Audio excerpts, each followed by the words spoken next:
So you get one shooting, then you get another shooting. And what follows is the same old arguments about what should be done or why it happened. Oh, and all the sentiments, and everyone's got an opinion. And everyone's writing, oh, my heart goes out to all those people saying, oh, when are we going to stop this? It's time for us to talk about gun control, blah, blah, blah, blah, blah. And they'll point to examples like the UK and Australia, and more recently New Zealand. Knee-jerk reactions to mass shootings. Because we only had, UK we had one, and then it was like, boom, all the guns were gone. They were just gone. Did it stop people from using guns on people as a weapon of choice for murder? No, it didn't. 6, 7 years later, youth gun crime went through the roof. The murder rate was crazy. People was getting shot all the time. It didn't really help anything. The same way the same old arguments go on and on and on and on, because all they are arguments. It's politicized talking points, and it's not really addressing any deeper thought or investigation into like what's really going on or what really needs to be assessed, and what does need to be assessed, or why it's actually happening. Put it this way: there is a theory. If you look at murders amongst, let's look at the murders amongst teenagers in the UK, right? Let's look at guns shooting each other. Point is, having a gun gives you a bit more power. You can shoot from a distance. I mean, think about it. You can shoot from a distance. You don't have to get up close to your victim. It's sort of seen as kind of like a coward's choice of weapon. Because you don't have to look the guy in the eye. You can pop, or from a distance, pop. So if they want the access to guns for the young people, would the murder rate go down? No, because then they have a new weapon. They'd choose something else to kill people with. Like gun crime and knife crime go like this. Sometimes it correlates with changes in the law. It's always like, more you get a bigger charge having a gun, and then knife crime goes up, and then it's like, then you get a bigger charge for having a knife, and then gun crime goes up, and then it sort of fluctuates like that. Point is that the kids, if the kids are going to kill each other, they're going to kill each other. Eventually, came down to like acid attacks. Taking the guns away isn't something that solves something. I was one of those people that thought, I was proud of the UK. We had one big shooting in Dunblane, and they were like, all the guns are gone. Nah, fuck that. All guns. Bye-bye guns. It didn't solve nothing. But because later on in life, I got more uncomfortable when I was like, police carrying around automatic weapons. The police are allowed guns, but we're not allowed guns. And I've never, ever felt comfortable with that. And I've never really felt comfortable with the fact that soldiers can kill people with an amnesty or whatever they have a license to kill in a way, but we don't as the public. I've never felt quite comfortable with that fact that they can have something but we can't. The people that can potentially oppress us have weapons, but we aren't allowed weapons. I think you should always be uncomfortable about something like that. I think that is fundamentally uncool. That's the way I feel. Now, if you look at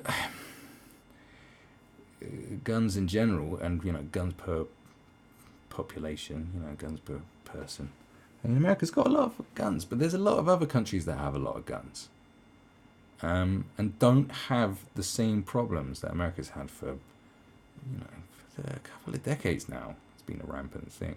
There's so many mass shootings and school shootings in America. It's kind of an American thing. Having guns isn't necessarily an American thing.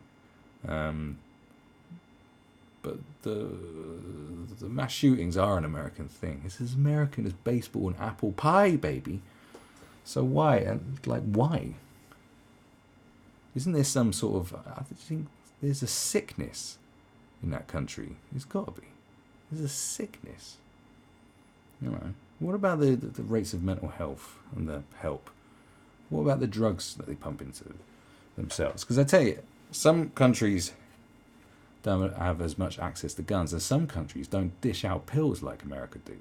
I was always surprised when we went to America when I was a kid, and my mum was ill, and she was giving, I can't remember the medication, but they gave it to her like over the counter, and he was like, my dad was like, well, what? Well, there's no prescription or nothing like that. No, just take it, buddy, sort of thing.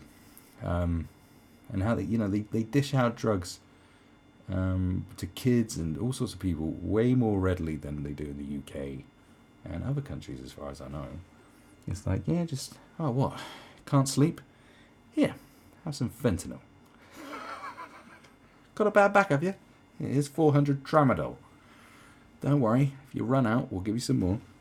Kind of like that. There's a lot of things like that. And in there's kind of school culture as well. You only have to look at films. Like, look at Heathers. And like the hierarchies in school. It's like, it's all fucking weird.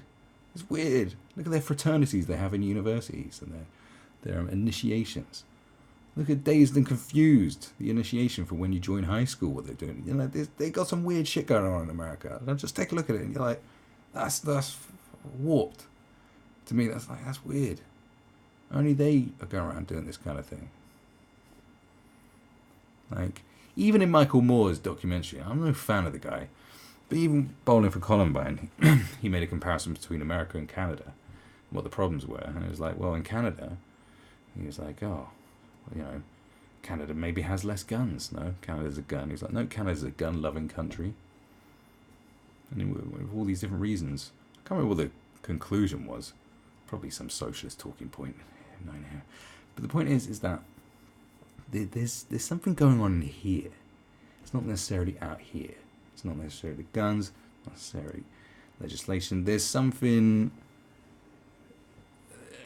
not right. You know, there's something not quite right in here. There's a problem. There's clearly something going on. I don't know what it is, but I just look at it and go, well, why? What spurs people on?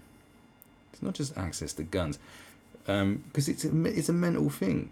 Having mass access to guns, what you get is people shooting each other over stupid shit.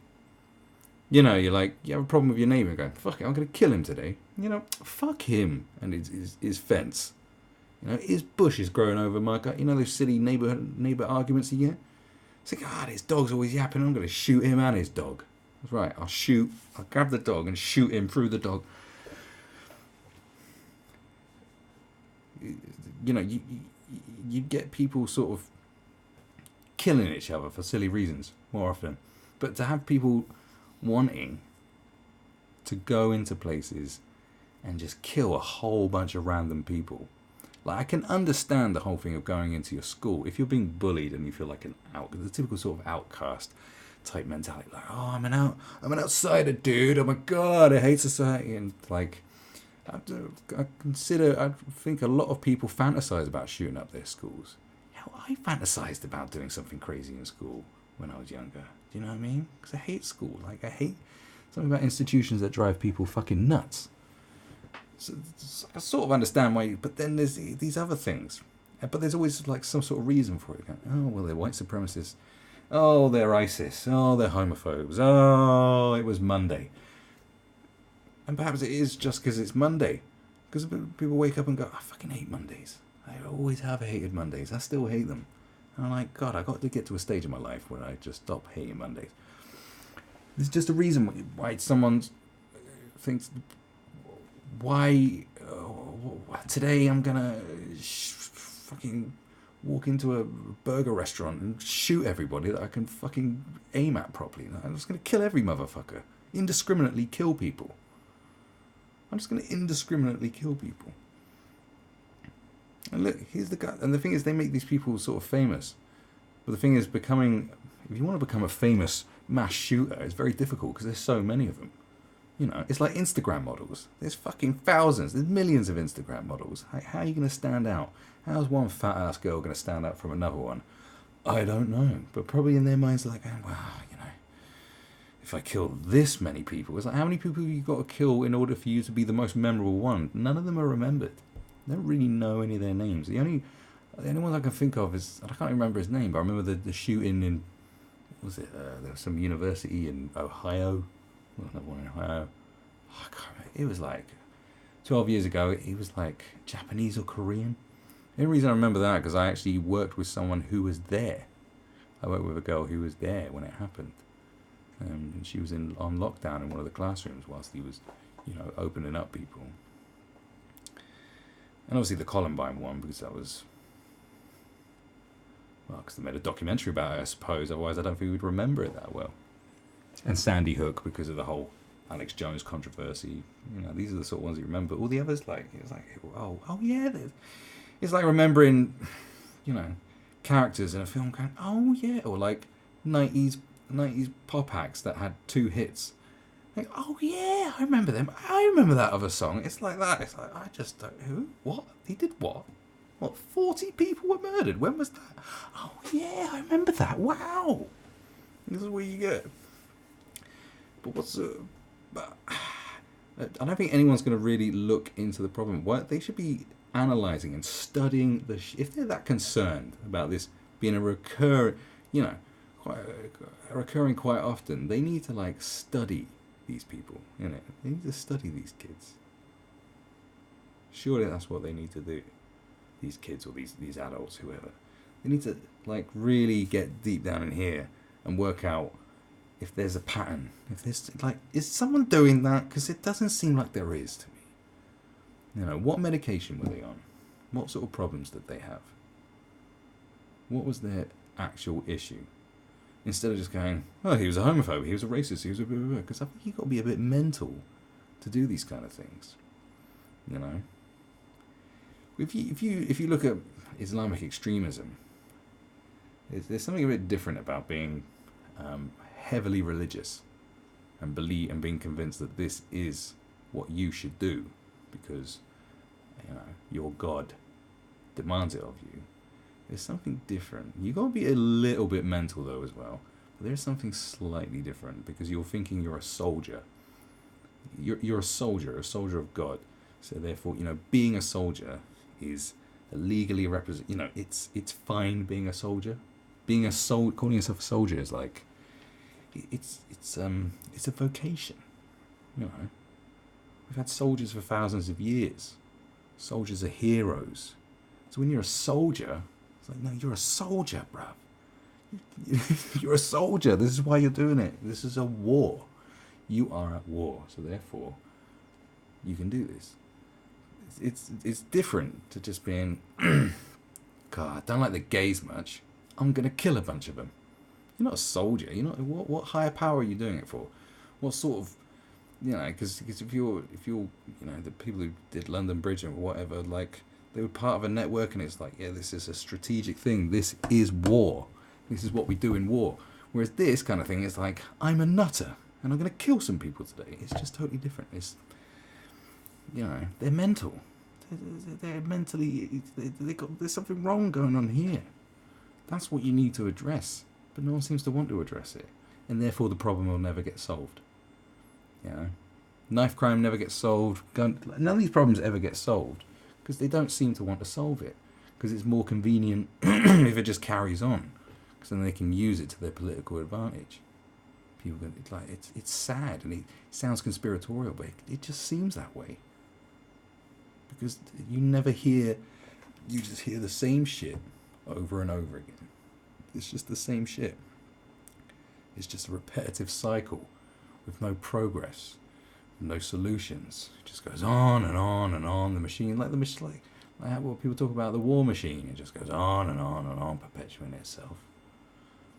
That's what this will be. You'll hear loads of people talk. There'll be nothing new.